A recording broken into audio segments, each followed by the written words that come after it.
auparavant, déjà, durant mon cursus scolaire, je jouais énormément avec des produits du terroir, que ce soit du fromage, comme le maroilles, le roquefort en partie.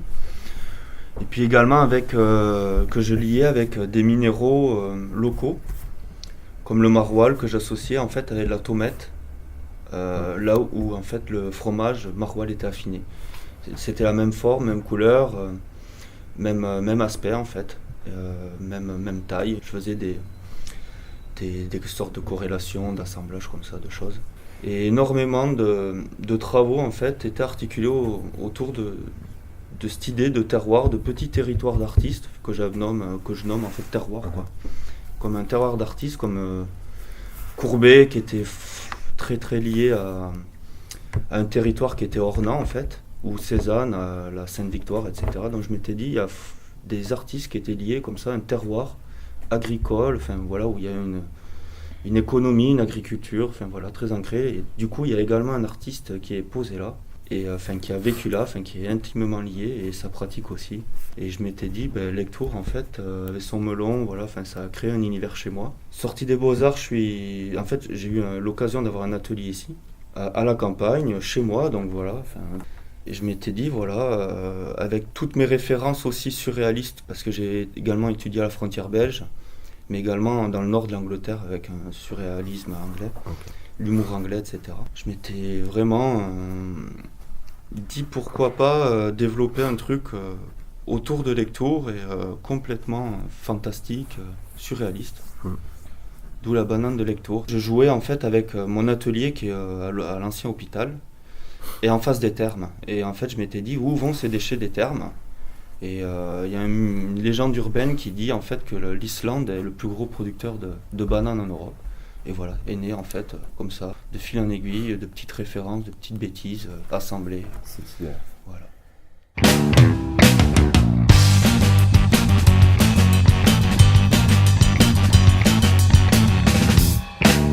Je suis déjà très... Au début c'était un jeu plastique.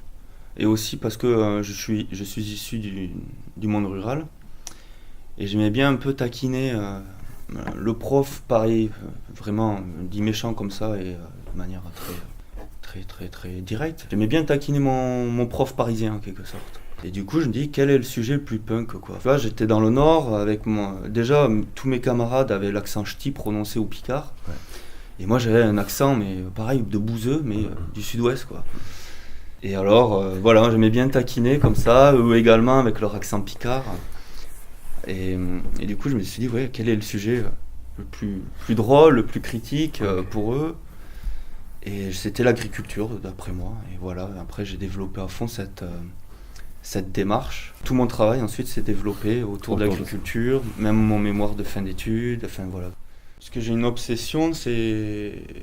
Existe-t-il en fait un terroir monde au sens de village global, c'est-à-dire village global, c'est de plus en plus connecté, de plus en plus... Enfin voilà, on voyage plus, on a de l'information de plus en plus vite, etc., de toutes sortes. Et en agriculture, je me suis demandé s'il n'existait pas du coup un terroir monde, pareil, avec l'uniformisation des cultures. Et je m'étais dit, pourquoi pas la banane serait le produit adéquat pour ça en fait. On la trouve sur quasi tous les continents maintenant, on la fait pousser quasi au pôle Nord, enfin voilà, avec l'Islande, enfin voilà, ça devient un produit intercontinental, alors que le riz, même si on en trouve en Camargue, est quand même encore assez axé en Asie, le blé en Europe, le maïs plus en Amérique. Et la banane, en fait, on la trouve partout. Et enfin, il est possible, quoi, avec les moyens technologiques. Je m'étais dit, ouais, voilà, quoi, la banane, phare de ce, enfin, emblème du terroir monde. Du terroir monde.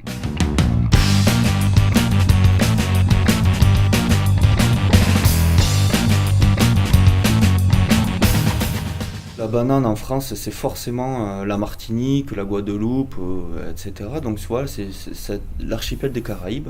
Alors pour moi, voilà, il y a l'île. Ouais. Mais il y a également, comme je le disais, l'utilisation de la géothermie en Islande, qui est également une île.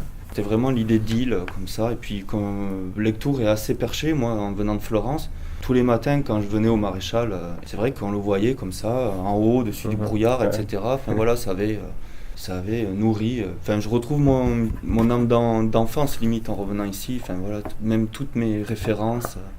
C'est pour ça que j'ai joué énormément la carte de la rencontre, atelier avec Amandine, la médiatrice, pour animer des ateliers comme ça avec des enfants.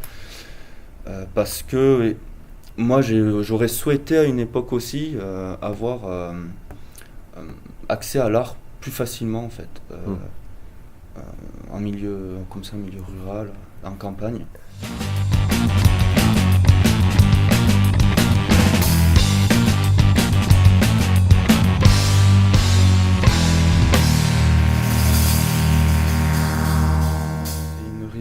Sur laquelle on me fait vachement confiance. Je me suis permis d'inviter en fait des copains, mon collectif, avec qui je travaille d'habitude. Et je les fais venir d'Angers, notamment un groupe de Lille. GRU Tréma 2PE. Donc voilà, plutôt matrock, etc. Qui font une tournée, du coup je leur dis de passer. Okay. Et ce sera animé par, pareil, membre de mon collectif Thomas Zaderatsky, qui lui est VJ en fait, voilà. Enfin, voilà, je ponctue comme ça de pas mal d'événements où je fais venir les potes, etc., qui m'ont toujours motivé, animé, avec qui on a découvert des choses, plastiquement, sur le travail. Il y a également Cyril, pote d'enfance, ça date du primaire, qui lui est maintenant réalisateur de clips. Donc voilà, je vais le faire venir ici pour bosser sur le fond vert. Avec des gosses, on va imaginer en fait comment une sorte de conquête spatiale, comment ils vont sortir de la banane, etc. D'accord. Donc, avec l'idée du fond vert, parce qu'il y a toujours l'idée de Seul sur Mars, etc. Enfin voilà, quand on revoit les making-of, ils sont tous sur fond vert, avec le fameux mythe également de Kubrick, le pas sur la Lune d'Armstrong fait par Kubrick, etc. Donc voilà, jouer de ce fond vert. Enfin, en fait, ce fond vert est une œuvre, c'est Banane. Ouais. Comme tous mes pots de peinture, en fait, de plus en plus de mes pots de peinture qui reprennent la couleur des champs avec l'addition chimique du produit chimique, converti à l'hectare. Et là c'est banane, et c'est vrai que normalement on s'attend à une banane jaune, comme j'ai pu faire un colza juste auparavant. Et là c'est banane, mais banane du coup le pot est vert, parce qu'il est vrai que la banane en fait on la cueille verte, et en fait on la fait mûrir en métropole.